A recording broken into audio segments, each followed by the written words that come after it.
Good morning from Panhandle Outdoors, America's only daily outdoor TV show. Your source for fishing, hunting, and information for folks who enjoy the great outdoors. Now sit back, relax. It's Panhandle Outdoors. Good morning, folks. Welcome to Panhandle Outdoors. I'm Winston Chester. Glad to hear this morning. We've got a big show lined up. But first, let's take a look at our weather, brought to us by Gulf Coast Air Conditioning, Drew Pollard, and hard-working crew taking care of everyday comfort needs. I'm looking at the temperature. We're going to have a 6-degree change, 64 high, 58 low. That's normally not the case in a situation like this, but we do have some weather coming. We'll talk about it in a minute, but let's look at the water temperature at the end of the pier. It's 72 degrees. Take a look at our river readings brought to us by Panama City Coca-Cola. Take a close look at these now. They've been this way about a month or so, but they're going to be changing really quick. The Appalachian Gold Blunt's down 1.7, and the Choctaw at Caraville actually went up to 1.6. And as you know, we have some rain coming, and it's going to be a little bit today, heavy rain Wednesday and Thursday of this week. I mean, they're calling 3 to 4 inches, and this time the heaviest rain is going to be around the coastline. A lot of times the heaviest rain inland, but the way they're having it set up in the model and the forecast looks that way. So just keep an eye on it, because there will be some heavy rain coming in, and Lord knows we need it. Take a look at our tide chart brought to us by Kent Forest Lawn. Great tides. Low tide this morning at 7:44. The high tide coming in to 9:13 tonight. And the wind's going to be blowing out of the east, northeast at about 14. So it's going to be strong, going to be windy and wet next couple of days. All right, let's take a break. We'll be right back.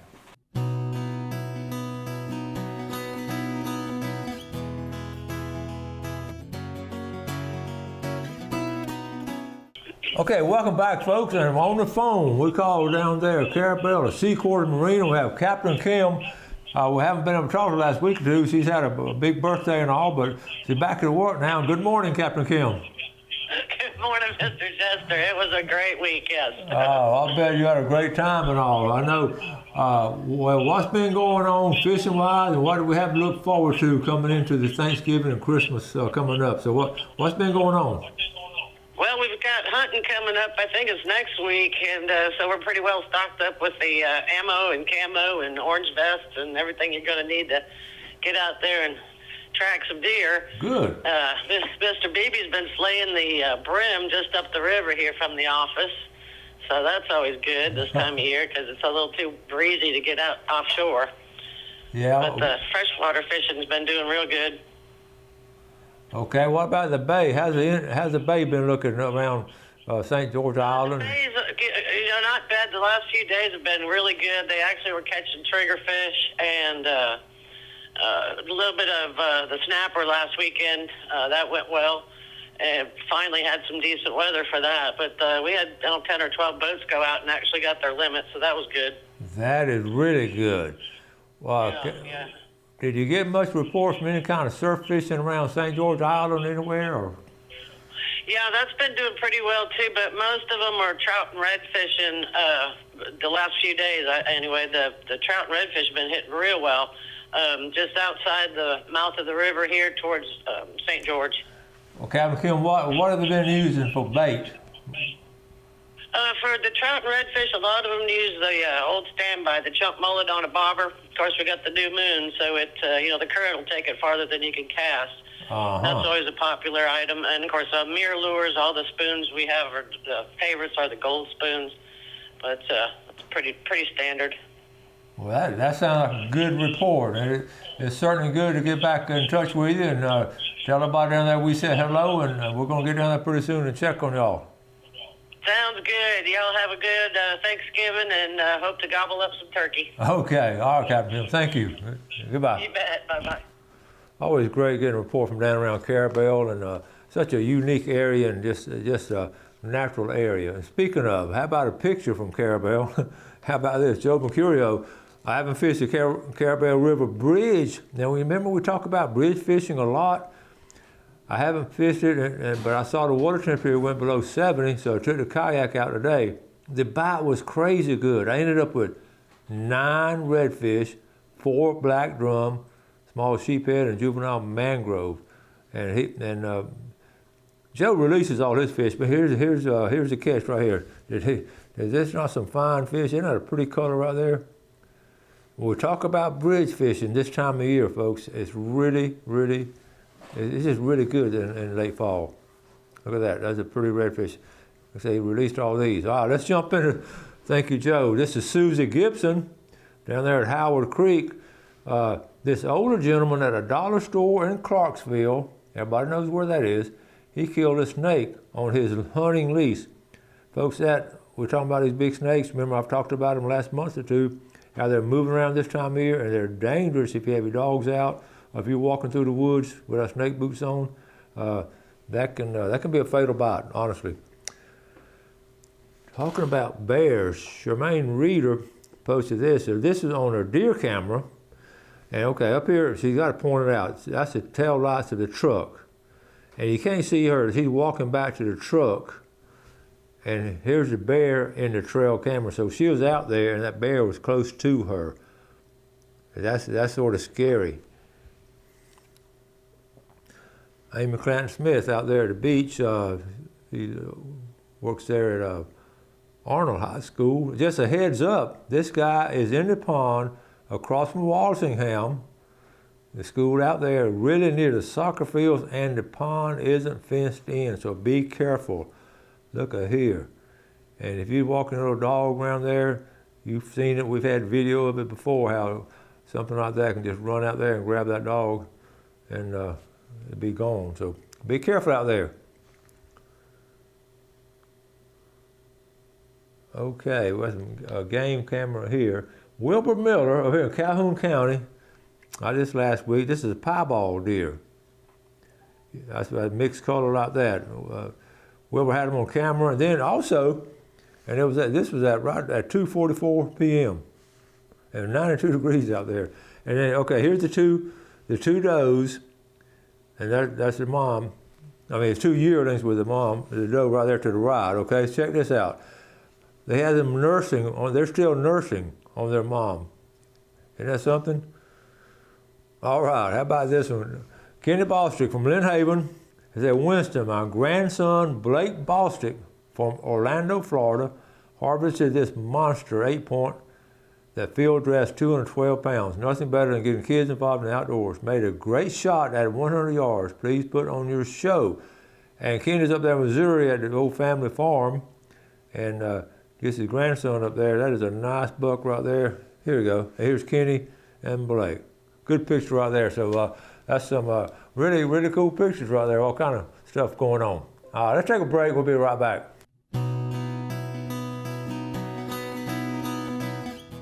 Okay, welcome back. Let's finish up on our pictures, but let's go from deer hunting to fishing up here in Bonifay. Eddie White.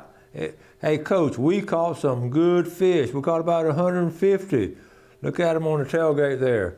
Good catch. Got them clean. That's ready for the fish fry. Look at that on the bottom right there. What a nice fish. Good job, Eddie White. We had a good time doing that. How about our buddy Billy Grantham? Jennifer's wife posted this. Here's to the completion of the 2023 Sneads High School football season home game for Billy. Good luck, Pirates, in the playoffs. He'll be ready to rumble in the fall of 2024. Here he is in the press box up there. She took a picture of the final night. And what does Billy have on? How about that Panhandle Outdoor shirt? Okay, y'all get some of those for Christmas, that We Ball Wiggler Bait and Tackle. Good job, Billy. I know that's a great deed for your community doing that right there. Okay, before I get into hunting blinds, I've got some, well, let's see. We do have, let's go and show this one. We're talking about hunting blinds because I thought it was interesting. I've never done this in outdoors, okay? And I ran across this. This morning I took my leaf blower out to my hunting spot and cleared a path to my stand in order to reduce the noise of walking to it. Who knew? I'm going to give it a couple of days before I go back out on the thoughts. Okay, here's, honestly, just between me and you, I wouldn't do that. I just wouldn't. You know what I mean? Here it is, before and after, not that much difference. And, you know, leaves going to keep falling.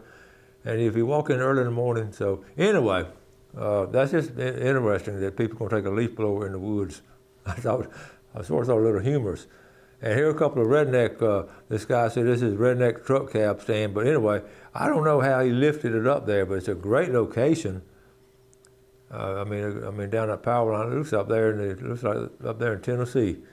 And there, he and his wife got a little. They built a little shelf right there, so it's comfortable. Just turn the radio on. Okay, so that catches up with the different things that have been going on. I do want to show you. Here we go, right here. I'm keeping up with outdoor education, building construction at Mosley, one of a kind in Florida. So here it is. I'll just quickly go through it. But this time, don't tell anybody, but I found, see how this big chain link fence is around it to keep people out? Well, don't tell anybody, but I found a little crack in it. I went in there Sunday morning after church. It's just me, and I just couldn't resist it because I have not seen the inside of it yet. So here's the video. I'm going, okay, I'm gonna show you the video, but don't tell anybody. So here it is right here. I'm walking in the front door. This is like a little opening lobby. On the right, the coach's office, the left, the bathrooms. Okay, there's got a big old window there. This is amazing, folks. I mean, I honestly got goosebumps Sunday morning walking in here. I'm walking into folks, is this not beautiful? Look how big it is. This is one classroom. He's talking about being thankful. Wow, look at this. I mean, I was in there by myself and just looking around, and is that not just awesome? Okay. Now, let me go to the next one. One thing they let us do, they let me help on the design of it. I told them one thing I really wanted, that we really needed, was a back door. So I'm walking out, a back porch. Folks, I said, we do a lot of cooking in the back. So what do they do? Look at this back porch right here. Look at that area for cooking and the kids doing projects. Is that not awesome? I mean, I got so excited. I'm here, Gail's in the truck waiting on me, so I'm here by myself, and I'm so happy. Look at there, look how big that is. Is that a wonderful design? DAG architect, Michael Higdon, the architect that drew it. I'm so happy. Look here, I'm just starting. My kids laughed at me. Hey, I'm so happy. So anyway, that's enough of that. So anyway, I just want to share the outdoor classroom with you. The other thing, and I won't probably go back in it till later, and I'll be supervised. But I want to move on. We'll talk about. I know you saw where the yacht club down in San Andrew burned down Sunday morning, and it was a 90-year-old building, and it had a lot of history there. And of course, when I think about old buildings, I think about what happened around the water and different things that happened in those days. And I know Captain Wallace Caswell fished out of there, and they also had a movie. They shot a movie, Killers of the Sea, and shot some of the actual movie back in the 30s. I started thinking about what was going on at that time in the 20s and 30s, and I tried to pull up. This is what I pulled this up right here. I took this picture out of my book. This made me think about it. But look at a snapper. This is 1920 snapper, 15 cents a pound. But look at a mullet, 10 cents. Mullet cost almost as much as snapper. And the splendid fish. And look at this. Fish is a splendid nerve builder. Eat fish and be healthy. And this was down at Tarpon Dock, right now where Tarpon Dock Seafood is. This was down there, and City Fish Market. Okay, and then the next page we had I want to show you this in 1928, almost 100 years ago. This is a group from Apalachicola, and the Curvin brothers, the Beadnells, and the Parkers. But this time of year, they would do these huge strikes, and these are all different families, but them, a lot of times the Rafffields would be with them. They all teamed up. There's like a team of teams on this strike. And the story on this, I'm gonna read that last sentence, okay? The last paragraph, I'm gonna read it. The net was closed in a relatively short time, but it took the entire day and until the early evening to load the mullet onto the boats, which made several trips to the Rice Fish House in Apalachicola. At 10 p.m., the exhausted men took the last fish into the fish house and learned the catch for the day was 80,000 pounds. Is that incredible? Can you imagine that in 1928? But here they are, they're exhausted, and they just had an amazing day of fishing. And I don't know what their share was back then, but here they are right here. And I read about the crew, and these really old pictures I was able to find of Mr. Bill Spicer and Snooky Gore, the Gore family. Ed Parker. But another side story to that, and I was able to get it from Captain Raphael. He was in the 90s when he told me the story. There was a guy on that crew, on his crew, the Raphael crew, that had come in. A stranger showed up and just wanted to go to work, and they put him to work, and he finished out the season, the net season, the mullet season, but he said the government man, which was FBI or U.S. Marshal, I think, right at the end of the season, they found out that this guy that came in was actually a U.S. Marshal. He worked the nets. He worked the nets that summer, so he could catch a bad guy, an outlaw that was in this area. And right before he left, he went by and saw Captain Raphael, told him thanks. It was good working with him that summer, and he just wanted to know. He said, I still remember Captain Raphael saying that he said these four words, "I got my man." And so he was able to arrest that man, put him on a train, and they took him back up there to, I want to say, up to Virginia. But anyway, that's an interesting side note. I didn't put that in the book. I just want to share that with you. I thought about it last night. Let's take a break. We'll be right back.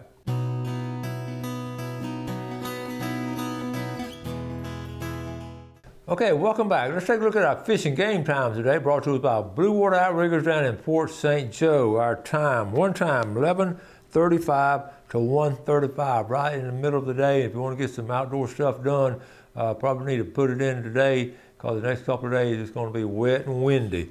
So be aware of the weather. We haven't done a shark tracker. I've talked about it last month or so. When I did a shark tracker, not much going on. One day I punched it in where we had 3 or 4 all along the Atlantic coast, only 3 or 4. Well, last night somebody was talking about it, so it made me think about shark tracker. So here it is right here. I'm gonna punch it in, shark tracker. Okay, boom. Okay, this is last night. Well, actually, this is right now. Really, I mean, it's live. Look at all these sharks that's popped up, and I started looking. And we'll have this one down. Ooh, look at this one. That one came in this morning. This one there, he wasn't there last night. Let's see which one. Sable.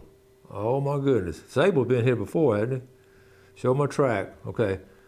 Look at here. Sable. The date on there. Okay.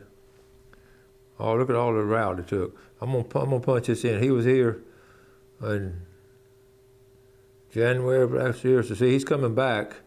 Sable coming back, but I saw another one. Let's go back. I saw another one. This one right here has me worried. This one I recognize the name, Andrew Machi, but look at him, what he did. He was up here too. Remember how we talked about that, how close he got up here? But it was this time last year, they're all up in this area. Now they're headed back, looks like. The great white shark is headed back this area. So be careful, don't go there going swimming. Okay, so I just wanted to, I like throwing out that at you because it's really fascinating to me keeping up with them. But for like a month, there wasn't any out there. Now, I've asked you all to talk about being thankful. And some of y'all turned some things in and you did good on your assignment. So I'm going to read some on the air. Really, really good stuff. Let me see. First one I got is actually Mitch Coleman down in Mexico Beach and what he's thankful for. Check this out. I'm thankful for this bunch every year at the MBARA King Tournament is now summer vacation, okay? You see, get it right there. Jeff, you got this up? Here it is right here. That's just family. And so every year the MBARA King Tournament is now summer vacation and volunteer opportunities. It's a family thing. So his whole family comes down and helps out. There's Mitch on the right side and all his family, kids and grandkids and all. So everybody helps out. That's a family thing. Good job, Mitch. I know you're thankful for that. Okay, then I got this from Alan Mack. I'm thankful at 80 years old and my fishing partner at 85 that we still get out bass fishing every week. And more thankful that we catch some fish. Tight lines, Alan McCutcheon and Earl Sapp. That is inspirational, Alan. Thank you for sharing that. I'm so thankful that y'all get out there and do some bass fishing. I know I've had pictures from y'all. Y'all continue on into next year and catching some of those big bass and sending us pictures. Good job. This is from Carol Allen, little Mr. Winston. You can just call me Winston. Herbert and I love to watch your show. It is so positive and great information. We have so many things to be thankful for: God, family, country, but especially fresh water and soap and good fresh air. My favorite part of the show is when you say, God bless, God be with you, Herbert and Carol Allen from Cottondale. Thank you so much for sending that. And then, right here, talking about being thankful and happy. Is this good right here? Joel Miller, when he won the, is he happy right there? Is he joy right there? Joel won the bag last week. He won the bag, the tackle bag giveaway, and they were able to take it to him, and he was just happy. So Joel Miller up in Lynn Haven, we're glad you were able to get that and enjoy it.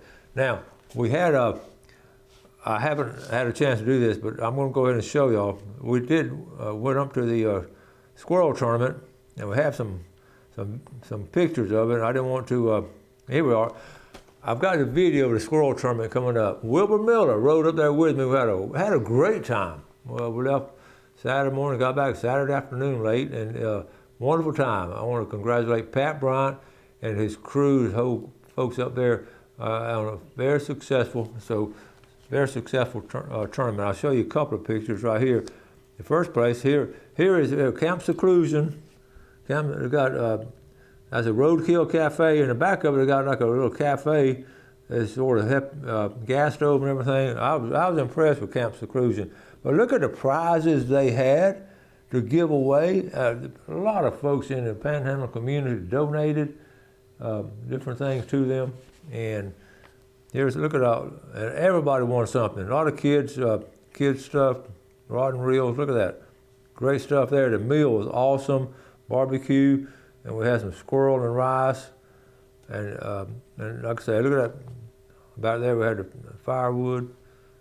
It was just a cool camp up there, folks. I'm telling you, it really, that was really good stuff right there. So we're going to go ahead and have that video for you, and we'll go ahead and show it to you. But it's a good time. So we had a wonderful time. Thank you, Will, for going with it. Got to wrap it up. Thank you for all watching Panhandle Outdoors. Y'all send what you're thankful for in this week, and we'll get it on air. So y'all have a great day. Do something good for someone else today. Enjoy outdoors, and God bless.